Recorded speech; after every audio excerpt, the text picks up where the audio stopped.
हैं, कविता भी है, लेख भी है। इस पुस्तक की जो विशेषता, बड़ी विशेषता जो है वो ये है कि ये एक विवाह की पत्रिका है। अभी तक मैंने भी कहीं इस रूप में विवाह की पत्रिका, लग्न पत्रिका, निमंत्रण पत्र पुस्तक के रूप में नहीं देखा है। कान्हा जी की कृपा है कि उन्होंने इस तरह का कुछ विचार मन में लाया, तो ऐसे ही इच्छा हुई कि लड़के का, पुत्र का विवाह है श्रीकांत जी का, तो लग्न पत्रिका पुस्तक के रूप में बनाई जाए। और इसमें अवधी और हिंदी की रचनाएं हैं, और वो रचनाएं भी, सारी रचनाएं लगभग मानवीय रिश्तों पर हैं, पारिवारिक रिश्तों पर हैं, विवाह पर संबंधित है। जैसे आज की पीढ़ी विवाह में जो कुछ करती है उसे पता नहीं कि विवाह में हल्दी क्यों लगाते हैं, या मेहंदी तो पहले था नहीं लेकिन आज भी मेहंदी लगाते हैं तो क्यों लगाते हैं, सिंदूर ही क्यों लगाते हैं और सिंदूर मांग में ही क्यों लगाते हैं, कन्यादान क्या है, पौपूजी क्या है। इस तरह की अनेक बातों को थोड़े संक्षेप में जानकारी देने की कोशिश की गई है कि पुस्तक में है क्या। और ऐसे ही इन्हीं बातों को लगभग अवधि में भी लिखा गया है। और एक ख़ास बात इसमें और है कि चूँकि ये पुस्तक जो है मुंबई में छप रही है, लेकिन मैं अवध से हूँ, अमेठी से हूँ, तो वहाँ के जो संत महात्मा हैं, खास करके अमेठी और आसपास के, कुछ उसमें प्रतापगढ़ के भी हैं, तो संत महात्माओं की जानकारी है, वहाँ के छोटे बड़े मंदिरों की जानकारी है।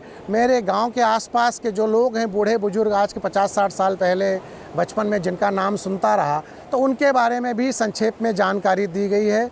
तो पुस्तक के भीतर अवधी हिंदी रचनाएँ हैं, कविताएँ भी हैं, लेख भी हैं। अब वो कविताएँ हैं या पूरी तरह लेख हैं मुझे नहीं पता, मैं कोई साहित्य का व्यक्ति नहीं हूँ। मैं जो समझ में आता है वो लिखता हूँ। किसी विधा में आती है साहित्य के या नहीं आती वो मैं नहीं जानता। यद्यपि लगभग ये 12वीं किताब है मेरी, लेकिन मैं आज तक नहीं समझ पाया कि मैं क्या लिखता हूँ। कोई कह देता है कविता है, कोई कहता है कहानी है, कोई लेख कह देता है, लेकिन मैं स्वयं कुछ भी कह पाने से सक्षम बिल्कुल नहीं हूँ। पहली बात तो ये। दूसरी चीज़, इस पुस्तक का विमोचन, हाँ, एक और कारण कहूँगा कि चूँकि पुस्तकें हम सबसे दूर हो रही, खास करके सोशल मीडिया के दौर में, डिजिटल जब से आया है मोबाइल हाथ में, किताबों से हम दूर हो रहे हैं, तो मेरे मन में आया कि विवाह में लोग बहुत सारा पैसा खर्च करते हैं, तो अगर किताबें लोगों के घरों तक पहुँचें और किताबों के जरिए जानकारी भी पहुँचेगी, विवाह के निमंत्रण पत्र भी हो जाएगा, तो इसलिए इस पुस्तक के रूप में हमने करने की कोशिश की। और दूसरा, पुस्तक सरस्वती का स्वरूप है, उसका प्रतीक है, तो सरस्वती माँ से शुरुआत हो विवाह की, तो इससे अच्छा क्या होगा। तो मेरे जब मन में आया कि इसका जब पुस्तक है तो विमोचन होना चाहिए। तो विमोचन के लिए, चूँकि मैंने जैसे कहा, मुझसे कोई पूछता भी है कि सर ये आपको विचार कहाँ से आते हैं। इसके पहले रुमाल पर हमने बिटिया की शादी में निमंत्रण पत्र छापा कुछ 1 महीना पहले ही, तो लोग मुझसे पूछते हैं कि इस तरह के विचार आप कहाँ से कैसे करते हो। तो उनको भी कहता हूँ, यहाँ भी कह रहा हूँ, बगल में कान्हा जी का मंदिर है, कि ये कान्हा जी ही जाने, और सारा क्रेडिट कान्हा जी को जाता है। इसलिए कि विचार तो ईश्वर द्वारा आते हैं, विचार तो हम स्वयं अपने आप लाते नहीं हैं, प्रारब्ध के संस्कारों से आते हैं, परिवार के वातावरण से आते हैं, देश समाज के वातावरण से हमें विचार आते हैं। तो ये सारा जो श्रेय है समाज, देश को जाता है, परिवार को जाता है और कान्हा जी को जाता है। तो इस तरह से ये पुस्तक जो है, सबसे पहली प्रति मन में आया कि कान्हा जी को भेंट करें। और इस्कॉन मंदिर जुहू वाला खास करके, बहुत मंदिर हैं, और कान्हा जी की कृपा है कि इस्कॉन का मैं भी लाइफ मेंबर हूँ, उस संस्था का। कि कृष्ण के तो लाइफ मेंबर सभी हैं, इसलिए कि लाइफ ही उन्हीं से मिली है, तो वो हमें मेंबर बनाते हैं, हम उन्हें क्या बनाएंगे। लेकिन जो संस्था है प्रभुपाद की, उसका मेंबर बनने का भी मुझे सौभाग्य मिला है। तो मन में आया क्यों ना पिछली किताब का विमोचन हमने समुद्र, वहाँ संगम पर किया, प्रयागराज में नाव के ऊपर। एक पुस्तक का विमोचन, जो विशेष पुस्तकों की चर्चा कर रहा हूँ, एक का विमोचन शमशान भूमि में भी हमने किया था, और चूँकि जीवन का यथार्थ शमशान भूमि है तो वहाँ भी हमने विमोचन किया था। और उस पुस्तक का शीर्षक जीवन संघर्ष था। तो भौतिक शरीर का संघर्ष वहीं खत्म होता है, हम तो शमशान भूमि जाते नहीं, जाता है मरा हुआ शरीर, या हम लोग जो जीवित जाते हैं, भीतर की आत्मा तो वहाँ रहती नहीं। जिनको भूत प्रेत में विश्वास है वो करते रहें कि वहाँ भूत रहते हैं, लेकिन वहाँ ऐसा कुछ रहता नहीं। तो एक पुस्तक का विमोचन जब शमशान भूमि में हुआ, एक का संगम पर हुआ, तो ऐसे मन में आया कि इस पुस्तक को भी चाहते तो हम मुंबई में बढ़िया कोई हॉल में कर सकते थे, लेकिन लगा कि इससे बड़ा हॉल, जो सामने समुद्र दिखाई दे रहा है, इससे बढ़िया मैदान, इससे बढ़िया हॉल क्या हो सकता है। संक्षेप में बताना चाहूँगा कि समुद्र ही क्यों चुना। पहले ब्रह्मांड में सिर्फ देव और दानव रहते थे, पेड़ पौधे और सब चीज़ें कुछ भी था नहीं, सिर्फ देव दानव ही थे, उसके अलावा कुछ था नहीं। और देव दानव एक्चुअली देव ही हैं दोनों, दानव तो कुछ है नहीं, जो अपनी शक्तियों का प्रयोग किसी को नुकसान पहुंचाने के लिए करता है वो दानव कहलाता है, और जो दूसरों को फ़ायदा पहुंचाने के लिए अपनी शक्तियों का प्रयोग करता है वो देव कहलाता है। जबकि दोनों मौसेरे भाई हैं। तो उस समय बाद में ईश्वर को इच्छा हुई कि क्यों ना सृष्टि को और बढ़ाया जाए और रचनाएं की जाएं, मनुष्य और बनाए जाएं, पेड़ पौधे बनाए जाएं, पक्षी बनाए जाएं। तो ये हुआ कि जो देव हैं और दानव, उनको किसी वस्तु की ज़रूरत नहीं होती, वो स्वयं सक्षम है, भोजन नहीं करना है उन्हें किसी चीज़ की, सांसारिक चीज़ की ज़रूरत नहीं। तो जब ये हुआ मनुष्य बनाना है और सारी चीज़ों को बनाना है, तब ये तय हुआ भृगु ऋषि से प्रार्थना करके ऐसा कारण बनाया गया कि समुद्र मंथन किया जाए। और देव दानवों ने मिलकर समुद्र मंथन किया। भगवान विष्णु कच्छप रूप में नीचे बैठे रहे, बेस बने रहे, आधार बना रहे। जो पर्वत था जिसको लेकर मथा जा रहा था, वो समुद्र मथा गया। उसमें से बहुत सारी चीज़ें लिखी। वही सारी चीज़ें मनुष्य और जो भी प्राणी हैं धरती पर, सब उसका प्रयोग करते हैं, जो भी हमारे आसपास है।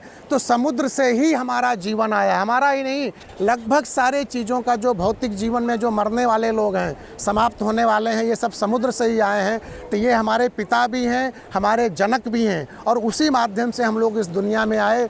तो मुझे लगा कि समुद्र में अगर इसका विमोचन किया जाए, और बगल में कान्हा जी का मंदिर है, मुंबई शहर है, तो इससे अच्छा क्या होगा। तो इसलिए हमने तय किया कि इसका विमोचन जो है समुद्र के भीतर किया जाएगा। और वैसे भी आज मकर संक्रांति है, सारी नदियां इसमें मिलती हैं। हम तो जब कल्पना भी करेंगे तो सिर्फ भारत की नदियों की कल्पना करेंगे कि ये नदियां इसमें मिली हैं, लेकिन कल्पना जब हम थोड़ी ऊंची उठाएंगे तो सारे संसार की नदियाँ इसमें आकर मिलती हैं।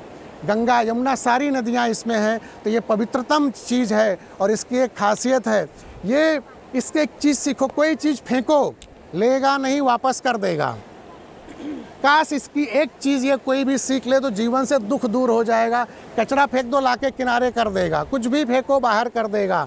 तो समुद्र जो है कुछ भी बाहर कर देता, और दूसरा किसी को मना नहीं करता कि आप मेरे भीतर नहीं आ सकते। तो इसलिए हमने समुद्र का चुनाव किया। साथ ही साथ मैं यहाँ पर धन्यवाद कहना चाहूँगा मेरे पिताजी श्री भगवान तिवारी जी का, जिनकी प्रेरणा है, जिनकी प्रोत्साहन से, जिनकी बहुत सारी प्रशंसा से भी इस तरह का मैं काम करता हूँ। मेरी माताजी भानुमती तिवारी जी। इस समय मैं अपने दादा राम नारायण तिवारी जी को भी याद करना चाहूँगा, और प्रभु देवी मेरी जो अय्या हैं उन्हें भी याद करना चाहूँगा कि यहाँ पर हम लोग मुंबई में हरराम तिवारी पुरवा का एक लड़का जो प्राइमरी में भी पढ़ा है, ऐसे स्कूल में जहाँ स्कूल ही नहीं था, पेड़ था, घड़ी भी नहीं थी, सूरज का जो छाँव था पेड़ का, वहाँ निशान लगाते थे टीचर लोग, तो वहाँ से तय होता था। और ऐसे क्षेत्र से कोई व्यक्ति आया और उसकी ये 12वीं किताब है और यहाँ पर हो रही है। इसके पहले भी कुछ दिन पहले भी एक किताब का विमोचन हुआ। तो ये सच में कान्हा की बहुत बड़ी कृपा है। तो मेरे दादाजी, मेरी दादी, और उसमें भी मेरी पत्नी संगीता तिवारी जी जो मेरा हर पल साथ देती हैं, और कोई भी काम करता हूँ तो ना नुकुर नहीं करती हैं, तो उनका बहुत बड़ा सहयोग है। मेरी बेटी खुशबू और मुक्ति आ जाएं, ये भी मुझे प्रोत्साहित करते हैं। मेरे दामाद अमित जी हैं, विनय जी वीडियो बना रहे हैं, धनंजय जी उनकी तरफ चेक कर दीजिए थोड़ा सा, विनय जी, और साथ में मेरी सासू जी भी आई हैं, उनको भी थोड़ा सा इधर कर दीजिए भाई, हरी हैं, और जो सब मेरे मित्र हैं पीछे, किसको सभाजीत पांडे जी हैं, विनोद जी हैं, नगेंद्र सर हैं, मिश्रा जी हैं, सभी, गिरजा शंकर मिश्रा जी हैं। हमारी ये जो पुस्तक बन रही है, समुद्र देवता से भी हम प्रार्थना करते हैं और कान्हा जी से भी कि श्रीकांत का विवाह मानसी जी से होने वाला है, आप भी यहाँ आइए। और इनको भी हमने बुलाया, चूँकि हम उत्तर भारत से हैं, तो हमारे यहाँ ये सब थोड़ा अटपटा है कि विवाह होने के पहले बहू को बुला लेना, और इनके घर वाले भी शायद इस वजह से भी और सब लोग नहीं आए, हो सकता है ये भी कारण हो। लेकिन मेरा ऐसा मानना है कि विवाह मैं इनका नहीं करवा रहा हूँ, कान्हा की ही मर्जी है, तो यहाँ आना भी उनकी मर्जी है। और जब एक बार मन में स्वीकार कर लिया कि ये हमारी बहू हैं, उन्होंने स्वीकार कर लिया कि हमारा परिवार उनका परिवार है, तो जो रीति रिवाज परंपराएं हैं वो तो औपचारिकता है, एक दूसरे पर प्रभाव डालने के लिए, प्रेशर डालने के लिए, मैंने तुमसे शादी की है इतने लोगों के सामने, कुछ गड़बड़ करोगे तो समझना। तो जब स्वीकार है एक दूसरे को, तो ये बहू के रूप में हमारी, इनका भी हम धन्यवाद करते हैं। और इस पुस्तक में छोटा सा और बताना चाहूँगा, दुनिया के पहले हस्बैंड वाइफ की तस्वीर है। दुनिया के सबसे पहले हस्बैंड वाइफ शंकर पार्वती हैं, और इनकी खासियत है, इतना मॉडर्न हस्बैंड वाइफ अभी भी नहीं है। दुनिया में आने वाले 200-300 साल बाद भी ऐसे हस्बैंड वाइफ आना मुश्किल है। इनके 5 बच्चे हैं, 3 बच्चे हैं।